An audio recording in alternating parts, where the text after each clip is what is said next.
మత విద్వేషాలని సహించం అంటూ చంద్రబాబు కీలకమైనటువంటి స్పీచ్ ఇచ్చారు నిన్న.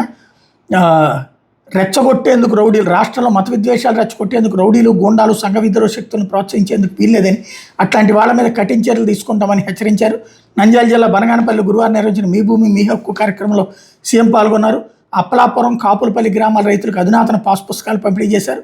రాష్ట్రంలో గొడ్డల పార్టీ విసుగు విరామం లేకుండా కుట్ర కుతంత్రాలు చేస్తుంది. రాయలసీమలో వాళ్ళు రక్త చరిత్ర రాశారు, నేను కొత్త చరిత్ర ఎక్కించబోతున్నా. అదే రతనాల సీమ. రాయలసీమలో ముఠా సంస్కృతి లేకుండా చేసింది నేనే. 1924 మధ్య రాష్ట్రంలో భారీగా గంజాయి పెంచారు. ఇప్పుడు రౌడీలు గంజాయి బ్లేడ్ బ్యాచ్ని, మాదక ద్రవ్యాల బ్యాచ్ని పెంచి పోషిస్తున్నారంటూ నిరంతరం ఇదే స్పీచ్ ఇస్తారు. నిన్న కూడా అదే స్పీచ్ ఇచ్చారు. తద్వారా ఒక తీవ్రమైనటువంటి అసహ్యాన్ని వైఎస్ఆర్ కాంగ్రెస్ పార్టీ మీద పెంచి పోషించేందుకు అనుగుణమైనటువంటి ఉపన్యాసాన్ని నిరంతరం ఇవ్వడం ద్వారా ప్రజల్ని వైసీపీకి దూరంగా, కూటమికి దగ్గరగా తీసుకొచ్చే ప్రయత్నం కొనసాగిస్తున్నారు.